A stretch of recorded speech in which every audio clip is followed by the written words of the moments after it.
परम पवित्र भगवत ध्वज के सम्मुख उपस्थित मंचासीन माननीय क्षेत्र संघ चालक श्री अजय नंदी जी,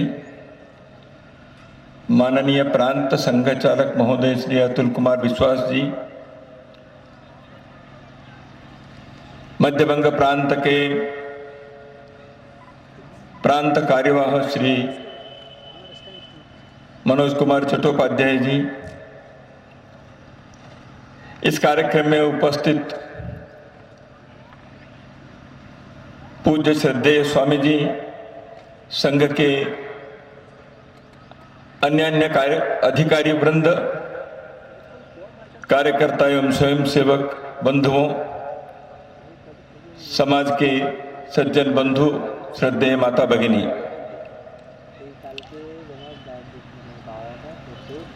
जैसे हम सब जानते हैं, आज इस मैदान में मध्यबंग प्रांत के कार्यकर्ताओं का एकत्रीकरण है। संघ की कार्य पद्धति में इस प्रकार के कार्य समय समय पर होते रहते हैं। ऐसे कार्यक्रम का आयोजन हमारी परिपाटी है। संघ के कार्यकर्ता नित्य शाखा चलाते हैं। स्वयंसेवकों का निर्माण उस संघ स्थान पर निरंतर चलता रहता है। शरीर मन के अनुशासन, बुद्धि के विकास, हृदय की संवेदना, समाज के प्रति अपने कर्तव्य का जागरण, राष्ट्रबोध का नित्य के कार्यक्रम, यह संघ कार्य की प्रतिदिन की जीवनी है। इसी दिशा में लगे हुए समाज के हर स्तर के बंधु संघ के स्वयंसेवक जो बने हैं, पढ़े अनपढ़, अमीर गरीब, समाज के प्रतिष्ठित या कम प्रतिष्ठित या बिना प्रतिष्ठा के, सब प्रकार के लोग संघ के कार्य में जुड़ते हैं, स्वयंसेवक बनते हैं और स्वयंसेवक सभी समान हैं। तो ऐसे स्वयंसेवक समय समय पर अपनी साधना के इस पथ पर चलते हुए सामूहिक एकत्रीकरण करते हुए अपने आत्मविश्वास को और सुदृढ़ करते हैं, मजबूत करते हैं। इस प्रकार के अनुशासन का यह कार्यक्रम जब चलता है, देशभक्ति के इस प्रकार के वातावरण निर्माण होता है, समाज के अंदर भी एक आत्मविश्वास जागृत होता है। इसके दर्शन करने वाले समाज के लोगों के मन में भी देश समाज के प्रति भक्ति जागृत होती है, अपने कर्तव्य के बारे में पुनस्मरण होता है, समाज के सुरक्षा के लिए, समाज की सेवा के लिए संघ के नेतृत्व में जो सामाजिक शक्ति तैयार होती है, इसके बारे में मन के अंदर एक आनंद का लहर उठता है। पिछले 2-2.5 वर्षों में विश्व भर में चली महामारी के कारण संघ के नित्य के संघ स्थान के कार्यक्रम में थोड़ा व्यवधान आया, थोड़ी बाधा हुई। जैसे समाज के हर व्यक्ति के अपने अपने जीवन में, कुटुंब में, परिवार में, व्यवसाय में कई चुनौती और कठिनाई सामना करना पड़ा, उसी प्रकार संघ के कार्य में भी वही अनुभव हुआ। किंतु संघ के स्वयंसेवक ऐसे बाहर के चुनौती या किसी प्रकार के बाधा से झुकते नहीं, उसके सामने झुकते नहीं, उससे थकते नहीं, अपने कार्य में रुकते नहीं। इसलिए इस कोरोना महामारी के दौरान भी संघ के स्वयंसेवक यद्यपि संघ स्थान पर प्रतिदिन शाखा लगाना संभव नहीं था, अपने अपने घर पे ही रहकर गृह शाखा चलाएं। तंत्र ज्ञान के उपयोग करते हुए संघ के स्वयंसेवक कई प्रकार के शारीरिक बौद्धिक कार्यक्रमों का आयोजन भी किया। एक दूसरे से संपर्क रखने के अपने नित्य के कार्य को उन्होंने जीवित रखा। संगठन के कार्य से हम दूर नहीं हो सकते हैं, इस संकल्प को लेकर स्वयंसेवकों ने कार्य किया। परंतु प्रत्यक्ष सामूहिक एकत्रीकरण होने में जो आनंद होता है, उस कारण से एक आत्मविश्वास जो बढ़ता है, उससे हम थोड़ा तो वंचित तो रहें। लेकिन अब उस परिस्थिति को पार करते हुए हम लोग प्रांत के सभी कार्यकर्ता आज इस मैदान में इकट्ठे हुए हैं, एकत्रित हुए हैं। स्वाभाविक है अपने मन में एक आत्मविश्वास, संघ के कार्य की प्रगति को देखते हुए मन के अंदर एक आनंद, और समाज के लिए हम कर्तव्य निरत है इस सामाजिक प्रज्ञा की जागृति, इसकी लहर हम सबके मन के अंदर है। दुख भी है, जैसे अभी प्रारंभ में कहा, अपने यहां के कार्यकर्ता हमसे बिछुड़ गए। किसी एक कविता की वो पंक्ति मुझे याद आती है, उसका अर्थ है, गुलाब की कली खिलते हुए फूल के नाते वो विकसित हो, ऐसे पंछी, ऐसे कुहू रात भर गीत गाती है। अपने कंठ से, मुक्त स्वर से वह कली खिलकर फूल खिले, सुगंध बिखरे, इस उद्देश्य से रात भर गीत गाने वाले वह पक्षी, सुबह होते होते फूल खिलता है, लोग आकर उस सुंदर पुष्प को देखते हैं। लेकिन थोड़े समय के बाद देखते हैं उस पौधे के नीचे रात भर गाई हुई वो पंछी, उसके प्राण पक्षी दूर हो गई है, वो नीचे पड़ी हुई है। लेकिन फूल खिल गया, पंछी अपने जीवन को त्याग करके उस फूल को खिला। संघ के कार्यकर्ता अपने परिश्रम से, त्याग से, बलिदान से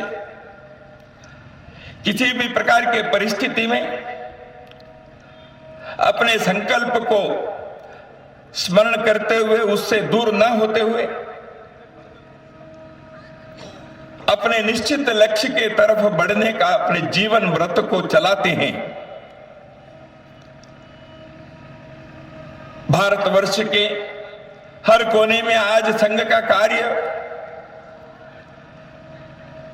फैला हुआ है, पहुंच गया है।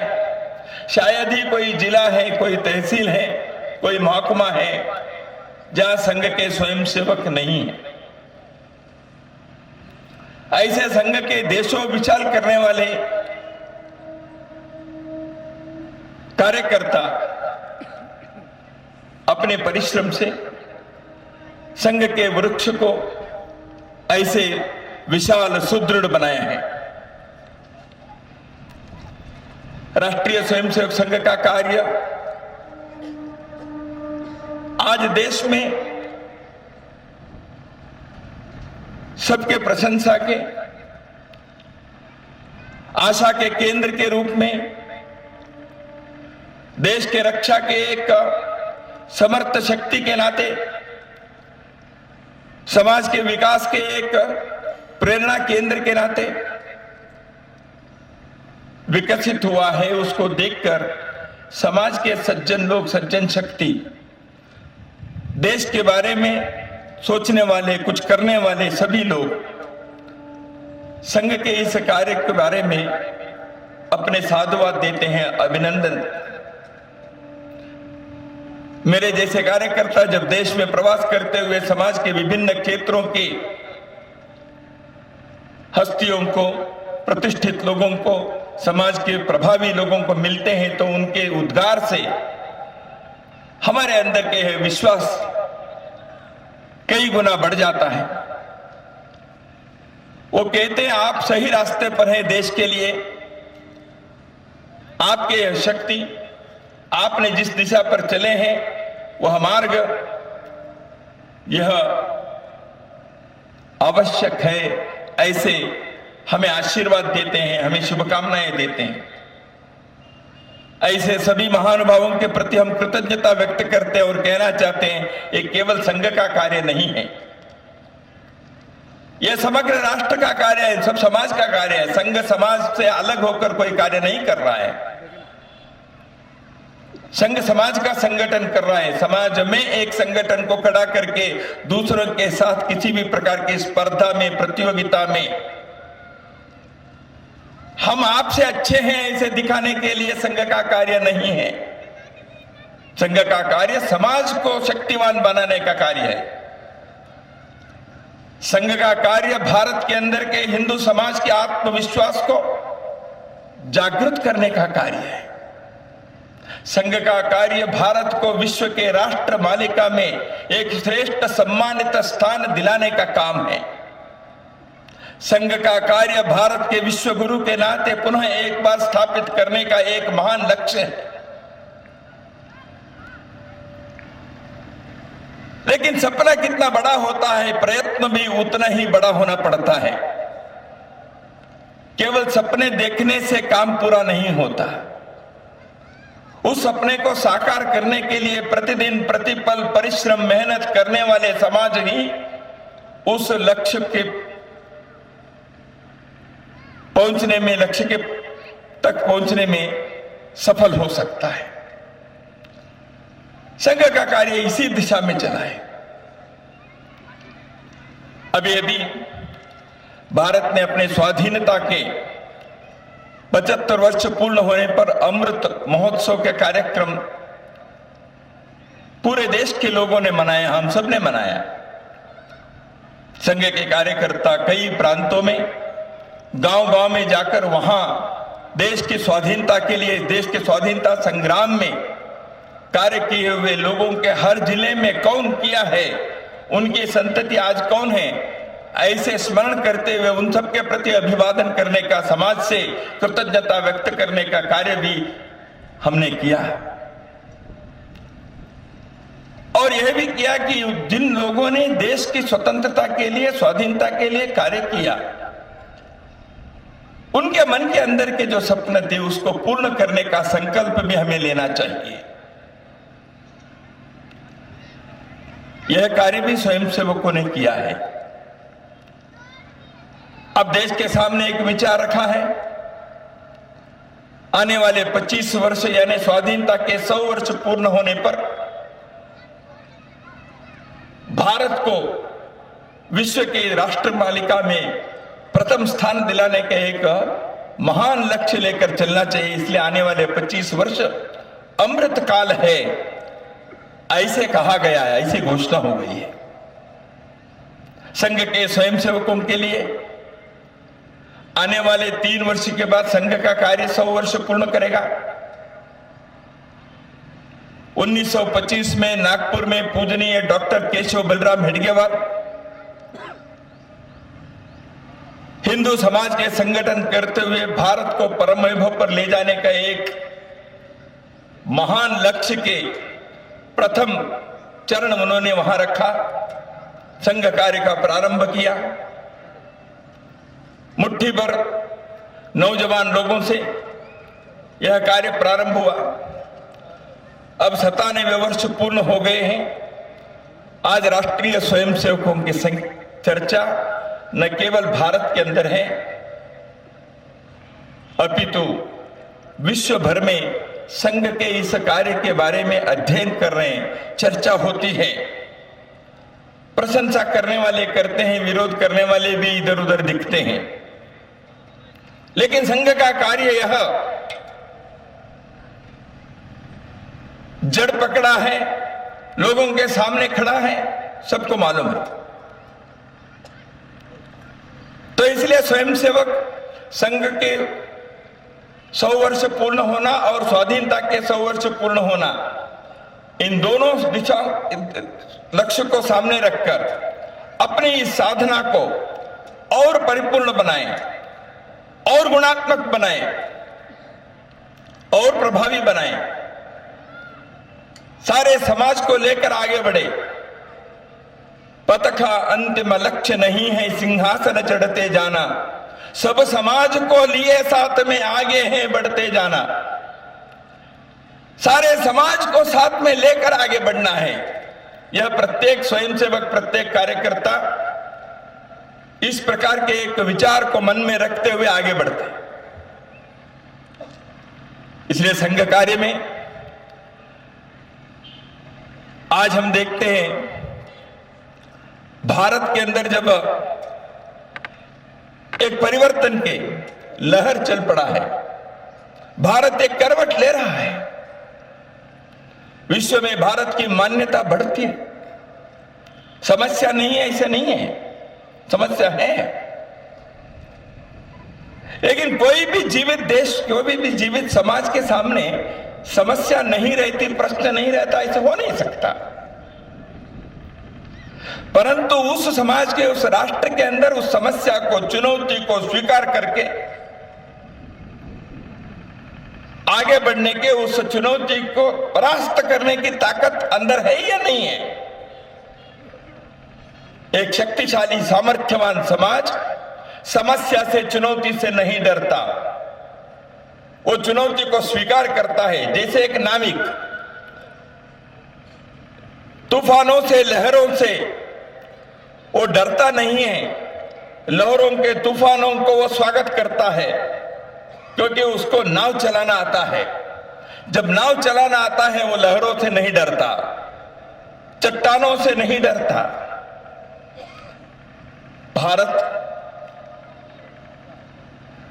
देश की सीमा के पार में कई प्रकार की चुनौती होते हुए भी अपने अंदर के ताकत को, भारत के समाज की समृद्धि को, ज्ञान विज्ञान तंत्र ज्ञान की शक्ति को बढ़ाते हुए आज दुनिया के प्रगत देशों के सामने कंधे के कंधे मिलाकर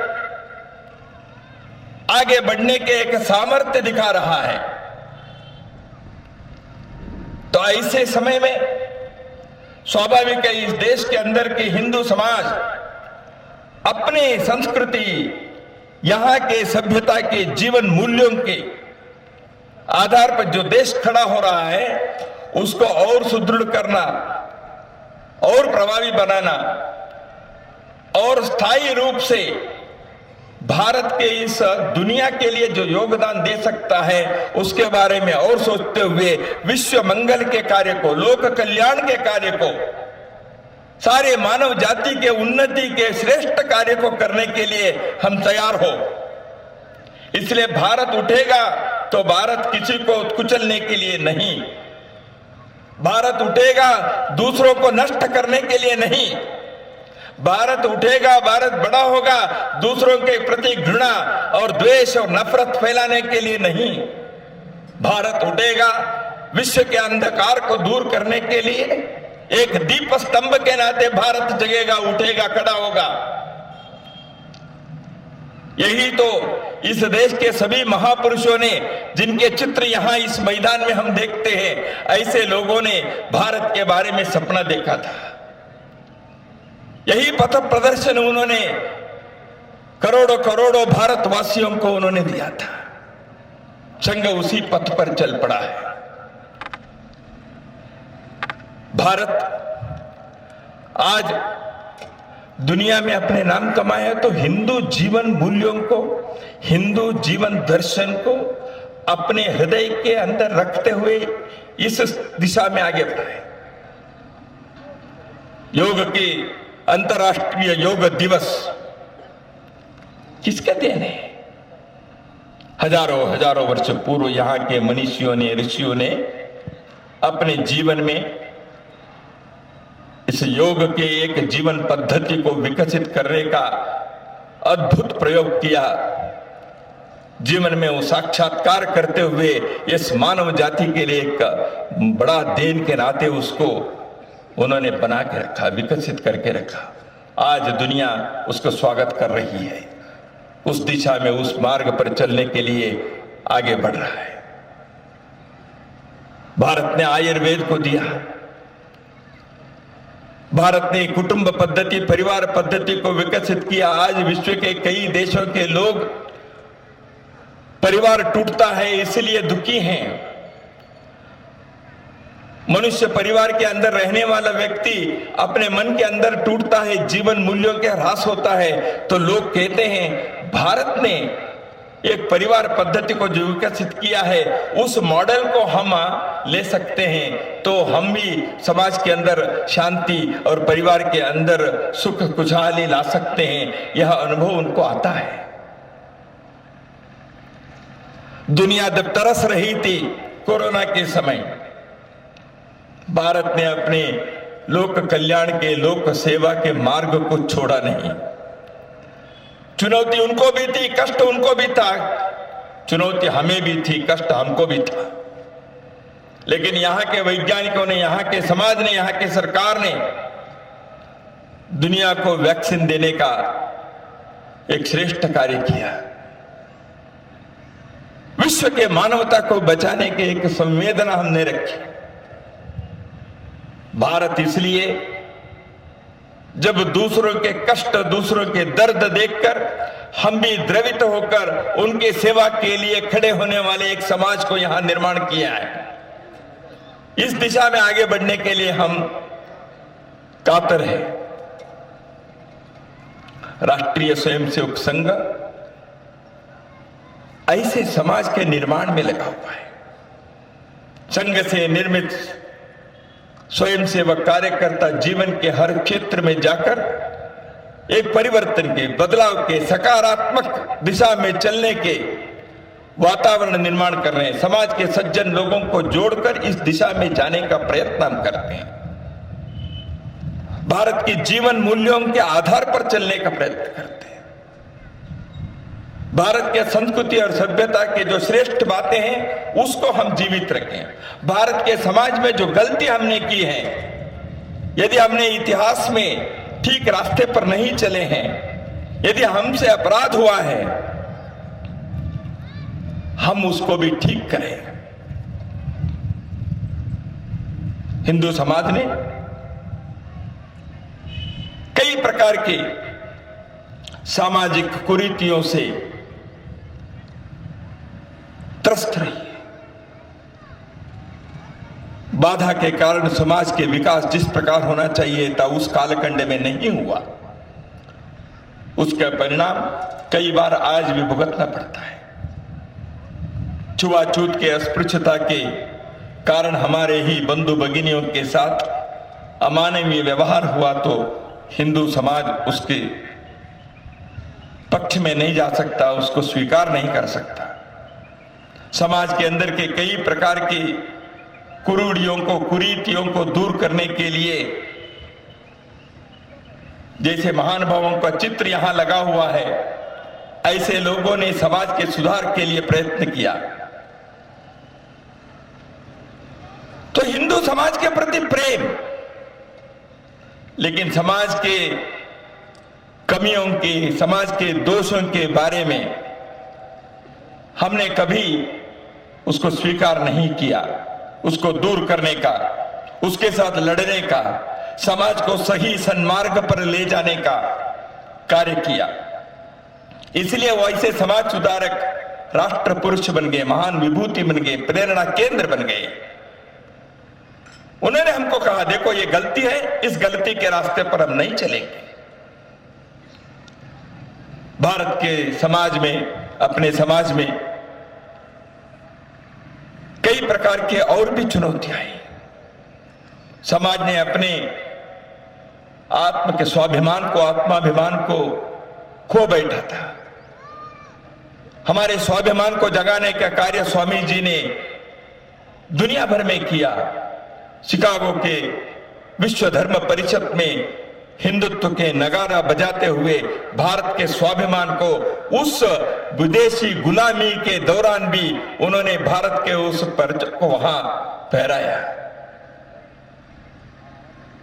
हम स्वाभिमान से जी सकते हैं। सिंह सदृश समाज है, हम भेड़ियों जैसे नहीं जिएंगे।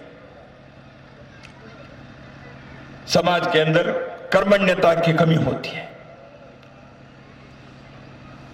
उदासीनता, आलस्य अथवा विलासिता, ये सब समाज के रोग हैं। विलासिता भी ठीक नहीं है, आलस्य भी ठीक नहीं है। इसलिए उन चीजों से लड़कर उससे परे उठने का कार्य भी समाज को करना चाहिए। इसलिए ऐसे कर्मण्यता की बात महापुरुषों ने हमको बताई। ऐसे समाज के अंदर के एक आत्मविश्वास जागृत करना चाहिए। संगठन शून्यता, आपस में लड़े, इतिहास से हमको पाठ सीखना चाहिए। जाति, अगड़ा, पिछड़ा, भाषा, पंथ, संप्रदाय, इन सब भेदों को दूर करते हुए एक भारत मां के संतान के नाते हम खड़े हों। कश्मीर से कन्याकुमारी तक, कच्छ से कोहिमा तक, समग्र भारत को एक के रूप में न केवल बोलने वाले, सोचने वाले, उसके साथ तादात्म्य से जीने वाले समाज को खड़ा करना पड़ेगा। अपने भारत में यह समस्या नहीं थी। भारत में 12 ज्योतिर्पीठ, चतुर्धाम, 52 शक्तिपीठ, कुंभ मेला, ये सारे भारत की एकात्मता को दर्शाने वाली बातें हमारे पूर्वजों ने विकसित किए थे। लेकिन बीच के कालखंड में अपने समाज ने इन सबको भूलकर अपने अपने संकुचित मनोभाव से, छोटे आइडेंटिटी से जुड़ गया। इसलिए राष्ट्रीय स्वयंसेवक संघ ने समाज के आत्मविश्वास को जागृत करने का, भारत की एकात्मता को फिर से एक बार स्थायी बनाने का, किसी भी प्रकार की चुनौती को स्वीकार करते हुए विश्व के सिरमौर बनने का एक संकल्प को लेकर आगे बढ़ा है। इसलिए राष्ट्रीय स्वयंसेवक संघ की चर्चा आज चारों ओर है। संघ के कार्यकर्ता एक विचार को लेकर हम चले हैं, एक हिंदुत्व के अधिष्ठान को लेकर हम चले हैं। यह भारत की अस्मिता है, भारत की पहचान है। भारत की राष्ट्रीयता यह सनातन धर्म है। महर्षि अरविंदो ने इसी मध्यबंग प्रांत के उत्तरपाड़ा में जब कारागार से बाहर आने के बाद उन्होंने अपने भाषण दिया था, उस प्रसिद्ध भाषण में भारत की राष्ट्रीयता यहां के सनातन धर्म है, ऐसे बताया। संघ ने उसी सनातन धर्म को, जिसको हिंदुत्व कहते हैं, उसको इस देश की राष्ट्रीयता के नाते न केवल हमने स्वीकार किया, वो सत्य है, सबको स्वीकार करना पड़ेगा।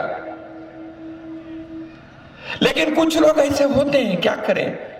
अब 12 बजे के सूर्य है, ये सूर्य प्रकाशमान है, ये सत्य दिखाई देता है। लेकिन कुछ लोग कहेंगे नहीं नहीं, ये अंधकार है, ये रात्रि है, ऐसे कुछ लोग कहेंगे। तो हम क्या कहेंगे उनको? अज्ञानी कहें, पागल कहें, विरोधी कहें, मूढ़ कहें, कहें क्या? जब सूर्य प्रकाश से जैसे दिन के यह रोशनी दिखाई देती है, उसको स्वीकार नहीं करते उस सत्य को, उनको हम क्या कहें? उनके प्रति अनुकंपा दिखा सकते, उनके अज्ञान और मूढ़ता शीघ्र ही ठीक हो जाए, ऐसे हम भगवान से प्रार्थना कर सकते हैं। तो इसलिए सत्य के साक्षात्कार पर चलना चाहिए, हिंदुत्व के इस अधिष्ठान पर हम चले। भारत की पहचान वही है। जब कोटि कोटि कंठ कल कल निनाद कराले, कोटि कोटि बुझई धृत कर पाले, अबला के नमात तु बले, तुम विद्या तुम धर्म तुम हृदय तुम मर्म तुम ही प्राणा शरीरे, बाहुते तुम मां शक्ति हृदये तुम मां भक्ति, तो मारई प्रतिमा गढ़ी मंदिरे मंदिरे। जब बंकिम चंद्र ने गाया तो किस समाज के बारे में उन्होंने कहा? भारत मां के उस चित्र को समस्त करोड़ों करोड़ों लोगों के रूप में भारत मां को उन्होंने देखा। राष्ट्रीय स्वयंसेवक संघ के स्वयंसेवक प्रतिदिन संघ स्थान पर उसी भारत मां के जयकार करते हुए उस कोटि कोटि कंठ को, कोटि कोटि भुज को शक्तिवान बनाने के लिए अबला नहीं, भारत मां इस दृष्टि से कार्य कर रहे हैं। संघ के कार्य स्वयंसेवक देश के सामने एक मॉडल खड़ा किया है। संघ के कार्यकर्ता देशभक्त है, अनुशासन प्रिय है, समाज के प्रति संवेदना रखता है। समाज की विपदा आती है, आपदा आती है तो उस समय दौड़कर वहां राहत कार्य करने के लिए, सेवा करने के लिए आगे बढ़ता है। समाज में अच्छे सोचने वाले, सज्जन शक्ति, सेवा सहयोग करने वाले लोगों को, समूह को जोड़ने का नम्रता से, विश्वास से संघ के स्वयंसेवक प्रयत्न करते हैं। संघ किसी का विरोध नहीं करता। सर्वेषाम अविरोधेन, संघ किसी का विरोध नहीं करता, क्योंकि हिंदू विचार में किसी का विरोध करने का है ही नहीं। हम सभी का स्वागत करते हैं। समझो भैया, कहते हैं, सत्य को समझो। आप सत्य को देखने के लिए आएंगे तो थोड़ा समय रुकेंगे, थोड़ा प्रयत्न करेंगे, आंखें खोलेंगे, कान खोलेंगे, आपको सत्य दिखाई देगा, सत्य समझ में आएगा। इसलिए विरोध करने के, दूसरों को नष्ट करने के, कुचलने के, दमन करने की बात संघ नहीं किया। जो भारत के विरोधी है, भारत संस्कृति के विरोधी है, जो हिंदू जीवन मूल्यों को नष्ट करने के लिए प्रयत्न करते हैं, वो हमारे विरोधी हो सकते हैं। जो अपने विरोध करता है वो हमारे विरोधी है। हम किसी का विरोध नहीं करते। इसलिए हम सबके साथ प्रेम से, आत्मीयता से व्यवहार करना चाहते हैं और करते हैं। लेकिन हम डरते भी नहीं हैं। हमारे अंदर भक्ति है, प्रेम है, लेकिन भय नहीं है। बिना भय के काम करने का कार्य, क्योंकि हिंदू समाज निडर होकर काम करे, अपने आत्मशक्ति के बल पर हम खड़े होंगे। यह संघ का कार्य है, यही संघ की तपस्या है। तो इसलिए राष्ट्रीय स्वयंसेवक संघ अपने साधना में एक एक व्यक्ति को इस प्रकार से समाज के लिए जीवन चलाना चाहिए। अपने जीवन चलाते हुए समाजानुकूल, देशानुकूल अपने जीवन की रचना करने के लिए संघ ने प्रयत्न किया। हम सब कार्यकर्ता यहां हैं, इसलिए हम जिस मार्ग पर चले हैं वह एक श्रेष्ठ सम्मानित मार्ग है। महापुरुषों ने दर्शाया हुआ पथ है। इस पथ पर हम चले हैं, ये विश्वास में अंदर, मन के अंदर नहीं है। लेकिन कोई भी काम केवल कल्पना से, संकल्प से पूरा नहीं होता, उसके लिए प्रयत्न करना पड़ता है।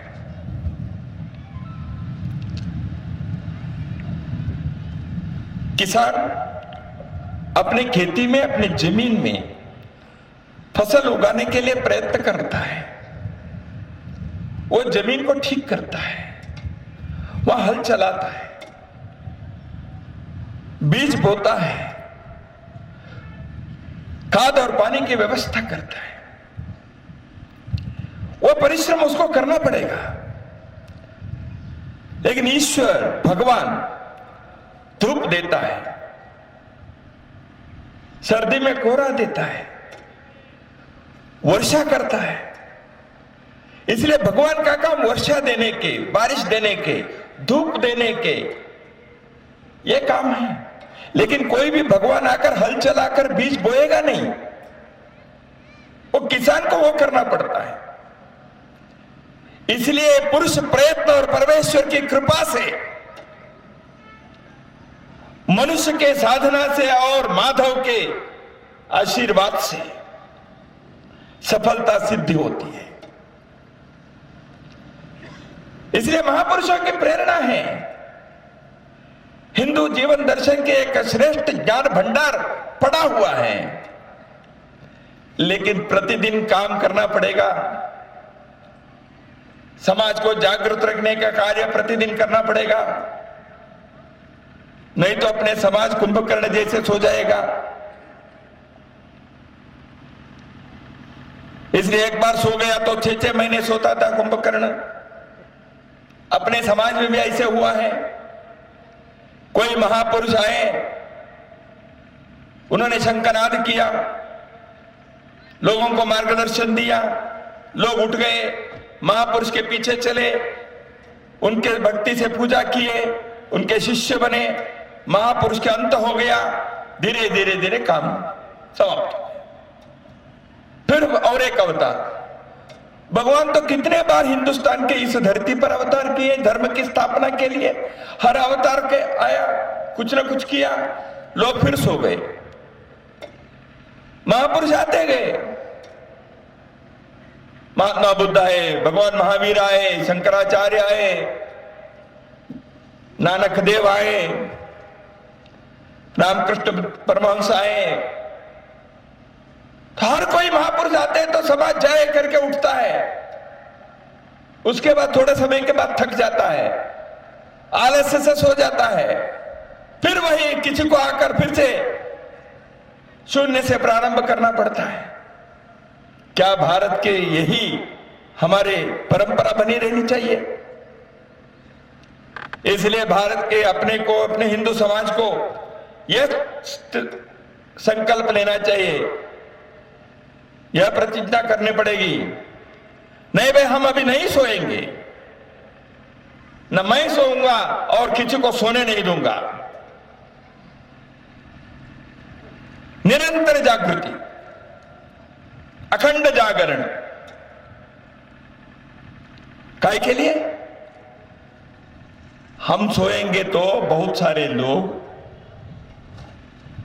सामान्यतः चोर क्या करता है, घर के लोग सोए हैं तो चोर अंदर घुसता है।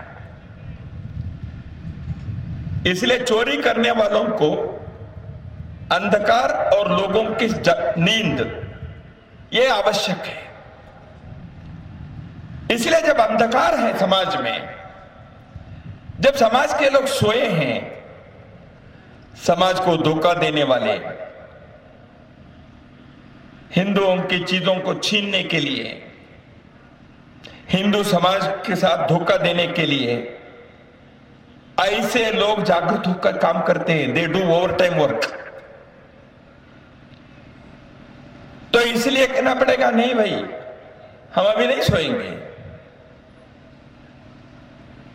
इसलिए हिंदू समाज को निरंतर जागृत करते हुए, किसी भी प्रकार के अंधकार नहीं है, सदा यहां रोशनी है, ऐसे करने की आवश्यकता है। राष्ट्रीय स्वयंसेवक संघ का कार्य वही है। समाज में किसी भी प्रकार के छुआछूत के, जाति भेद के, अमीर गरीब के, कुशिक्षा के, स्वास्थ्य नहीं है, ऐसे स्थिति के कोई अंधकार ना रहे। चलो जलाए दीप वहां जहां अभी भी अंधेरा है। इसलिए अंधेरा जहां है वहां दीप जलाएंगे, प्रेरणा के, हिंदुत्व के, राष्ट्रीयता के, सेवा के दीप जलाकर अंधकार को दूर करेंगे और सोएंगे नहीं, निरंतर जागरण। संघ के कार्यकर्ता को यही कार्य है। इसलिए हम इसमें भय से त्रस्त नहीं है। कुचलने के प्रयत्न कई करते हैं। भारत को कुचलने के विश्व में कई शक्तियां खड़ी हैं, लेकिन भारत सिंह सदृश होकर खड़ा होने के अपने प्रयत्न से हटेगा नहीं। संघ को भी कुचलने के, डराने के, समाप्त करने की शक्तियां इधर उधर थोड़े थोड़े काम करने के प्रयत्न करते हैं, लेकिन ऐसे सारे प्रयत्न पिछले 97 वर्षों में विफल हो गए हैं। संघ आगे बढ़ता गया है।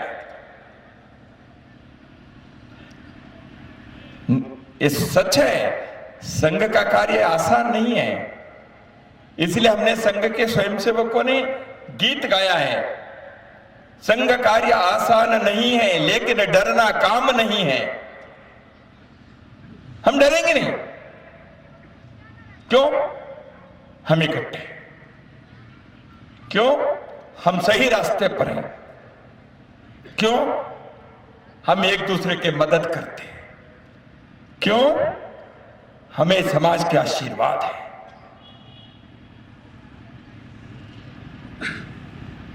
सत्य के मार्ग पर चलने वाले, समाज के आशीर्वाद प्राप्त किए हुए लोग, नित्य अपने मेहनत करके परिश्रम करके जो लोग आगे बढ़ते हैं उनको दुनिया में कोई भी शक्ति दमन नहीं कर सकती। हम इतिहास से पाठ सीखे हैं। वर्तमान की चुनौती को स्वीकार करने के लिए हम तैयार खड़े हैं। भविष्य के सपने को साकार करने के एक मन के अंदर वह भावना हमारे अंदर जागृत है। तो इसलिए हम संघ के कार्यकर्ता एक एक शाखा, अपने शाखा के क्षेत्र में, अपने गांव में, अपने बस्ती में, अपने मोहल्ले में समाज के लोगों को संघ कार्य के, समाज कार्य के, राष्ट्र कार्य के इस साधना के साथ जोड़ने के लिए हम तत्पर हैं। हम लोगों के पास जाएंगे, उनको समझाएंगे, लोगों के कष्ट में सेवा करेंगे, समाज में अच्छे कार्य करने के लिए धर्म, संस्कृति, ज्ञान, स्वास्थ्य, सेवा, प्रकृति की रक्षा, कुटुंब की रक्षा, गोरक्षा, मंदिर की रक्षा, ऐसे करने वाले सभी लोगों को हम साथ देंगे, उनको लेकर चलेंगे। समग्र हिंदू समाज की उन्नति सोचने वाले व्यक्ति कभी ये नहीं सोचेगा वो जो कर रहे हैं हमारे साथ प्रतियोगी कर रहे हैं, ये स्पर्धा कर रहे हैं, इनके कंपटीशन है, राइवलरी है, द्वेष है, नफरत है, बिल्कुल नहीं है।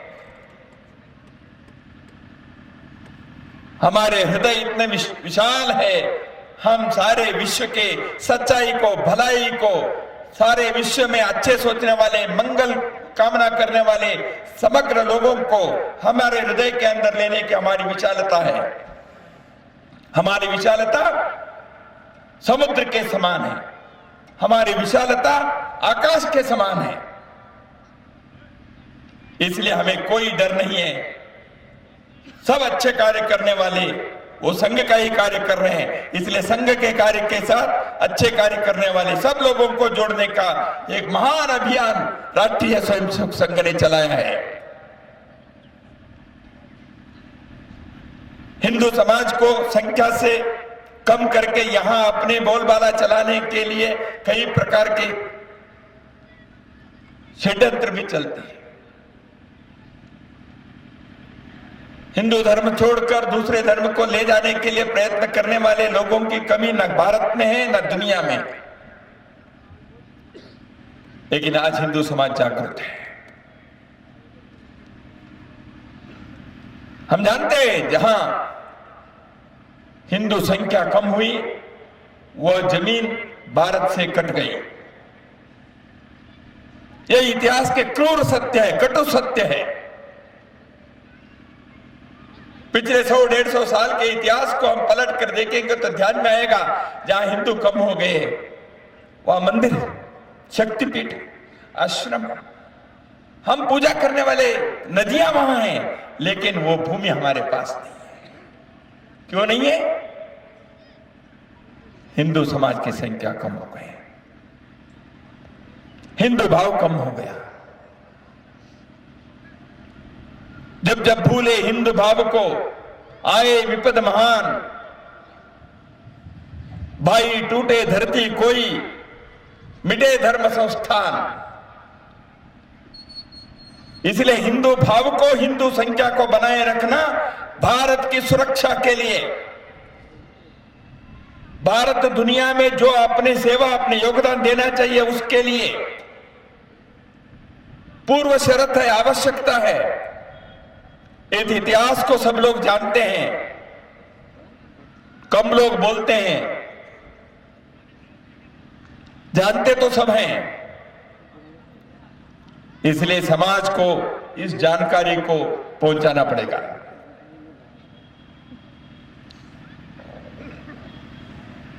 भारत की एकता एकात्मता को बनाए रखने के लिए समाज के हर वर्ग के जीवन के सुख सुविधा को भी बढ़ाना आवश्यक है।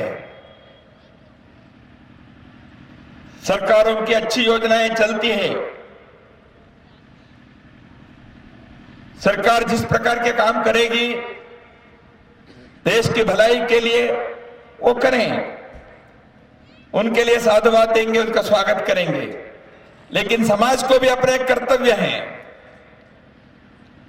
हम अपने गांव में, अपने बस्ती में, हमारे इर्द गिर्द रहने वाले अनाथ बच्चों के लिए क्या करेंगे? हमारे इर्द गिर्द के गांवों के विकास के लिए हम क्या करेंगे? गरीब बच्चों के लिए कुछ ट्यूशन के, कुछ सेवा के काम कर सकते हैं कि नहीं? हमारे गांव के मंदिर की स्वच्छता करने के लिए कोई सरकार की एजेंसी चाहिए क्या? क्या हम अपने गांव के मंदिर को, गांव के भक्त लोग स्वच्छ नहीं रख सकते? हमारे गांव के विद्यालय ठीक रहे, वहां पाठ पढ़ाई हो, इसके लिए गांव के लोग प्रयत्न करना उनके कर्तव्य होगा कि नहीं होगा? तो इसलिए अपने कर्तव्य भी समाज को करना पड़ेगा।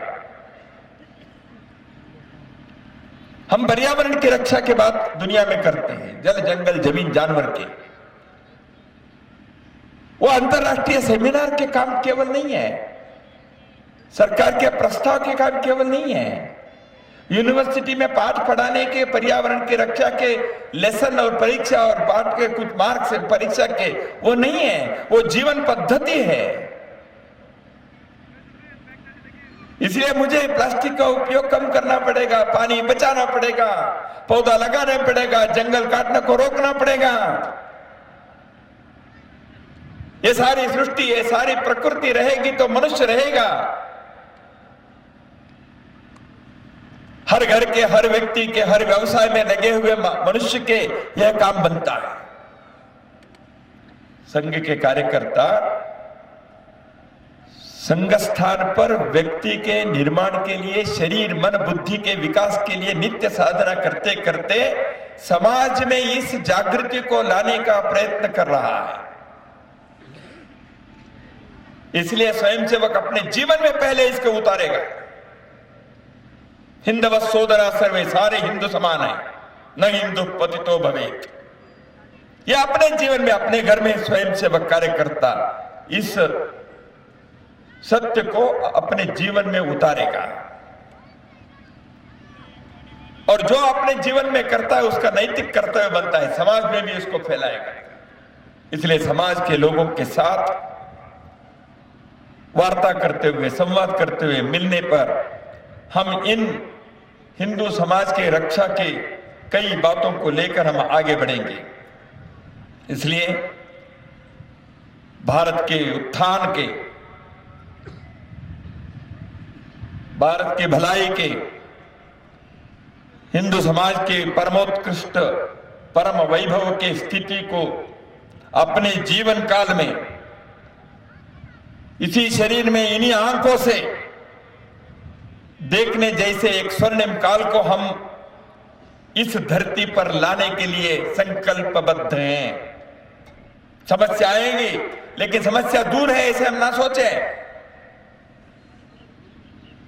कई बार हिंदू समाज समस्या के बारे में अनभिज्ञ रहता है और उनको लगता है अच्छा ये हुआ, वो तो उस गांव में हुआ, वो तो उस राज्य में हुआ, अच्छा अच्छा वो तो पंजाब में हुआ, वो तो तमिलनाडु में हुआ, या वहां के लोगों को लगता है अच्छा अच्छा ये बंगाल का है। अरे भाई ऐसे नहीं होता। गांव में आग लगी है तो आखिरी मकान को लगी है तो वो यहां पहुंचने में कितना समय लगता है। आप उसको नहीं बुझाएंगे तो दूसरे, तीसरे, चौथे मकान को आहुति लेता ही है ना आग। कई बार हिंदू समाज अपने इस जागृति से हट जाता है। कहानी याद आती है मुझे, बचपन में कहीं पढ़ा था मैंने। एक भैंस, भैंस समझते हैं बंगला में, भैंस, भैंस, बफेलो, मोश बफेलो भैंस। तो एक भैंस ऐसे ही धूप में एक तालाब में छोटे से, और उसमें आनंद से वो पानी और कीचड़ के इसमें वो अंदर खड़ा था। थोड़ा सा उसका पीठ दिख रहा था, वो आनंद ले रहा था। भैंस को उस कीचड़ और पानी में सुख मिलता है। वो तो थोड़े समय के बाद उसको आवाज दिखाई दी, धप धप धप धप करके आवाज सुनी। आवाज सुनते तो उसको लगा क्या हो रहा है। थोड़ा सा उसने इधर उधर ऐसे देखा, चारों ओर अपने गर्दन हिला कर देखा, उसको पता नहीं चला क्यों आवाज आ रही है। तो वो आनंद से वहीं। थोड़े समय के बाद आवाज और बढ़ गई, धप धप धप धप बस। तो उसको लगा इसी तालाब में कुछ आवाज आ रही है, ऐसे करके इधर उधर देखे, फिर भी उसको समझ में नहीं आया, और आवाज बढ़ गई। तब उसको लगा मेरे पीठ पर कोई मार रहा है, पीट रहा है, ऐसे उसको ध्यान में आया। वो पहले से ही एक व्यक्ति उसको वहां से हटाने के लिए पीठ पर मार ही रहा है, पीट रहा है डंडा लेकर, लेकिन उसको लगा वो और कहीं आवाज आ रही है। बाद में उसको लगा मेरे तालाब में कुछ है। बाद में उसको लगा ओहो ये तो मेरे पीठ पर ही आक्रमण हो रहा है। तो तब तक बहुत देर हो गई थी, क्योंकि भैंस के जो चमड़े है ना बहुत मोटा होता है, इसलिए उसको अंदर दर्द पहुंचने में समय लगा। हिंदू समाज के चमड़ा मोटा हो गया क्या? हमको समस्या दूर हो तो ध्यान में नहीं आता है। आवाज सुनते हैं, अच्छा ये आवाज तो पंजाब के है, तमिलनाडु में, यहां नहीं हो रहा। अरे भैया आपके हिंदू समाज के पीठ पर ही मार पड़ रही है। भैंस के जैसे खड़े होने से, इसलिए जागृत करना पड़ेगा। इसलिए आप संकल्पबद्ध हैं। हम हिंदू समाज को एक करके, हिंदू समाज को जागृत करके भारत के अंदर परम वैभव लाके ही विश्राम करेंगे। यह राष्ट्रीय स्वयंसेवक संघ के जीवन व्रत है। भारत की नीति है कि लोक मंगल करना, विश्व कल्याण करना। उसके लिए भारत को तैयार करना है। भारत को हर क्षेत्र में दुनिया के सिरमौर बनाने के सब प्रकार की ताकत और आत्मशक्ति भारत के लोगों में है। इतना ही उस शक्ति को युगानुकूल जागृत करने का, उस शक्ति को संचयित करने के, संगठन की शक्ति के रूप में परिवर्तित करने का, उस शक्ति को लोक कल्याणकारी दिशा में प्रवहित करवाने का, उस शक्ति को निरंतर प्रतिदिन जागृत रखने का यह कार्य। इस कार्य में राष्ट्रीय स्वयंसेवक संघ के लाखों करोड़ों स्वयंसेवक पूरे देश में नित्य साधना में लगे हैं। समाज के समग्र सज्जन शक्ति से प्रतिदिन हम संपर्क रखते हैं, उनके साधुवाद भी चाहते हैं, उनके सहयोग भी चाहते हैं। संघ के स्वयंसेवकों के साथ कदम से कदम मिलाकर, कंधे से कंधे लगाकर इस राष्ट्रीय महाअभियान के लक्ष्य को पूरा करने के लिए साथ में चलिए। भारत के उत्थान के इस आनंद को हम सब अनुभव करें। तेरा वैभव अमर रहे मां, हम दिन चार रहे न रहे। इसी भावना से संघ के कार्य में लगे हुए सभी हम स्वयंसेवक भारत में जो हम जन्मे हैं, हम हमारे इस जन्म को सौभाग्य मानकर आगे बढ़ेंगे। नमस्कार।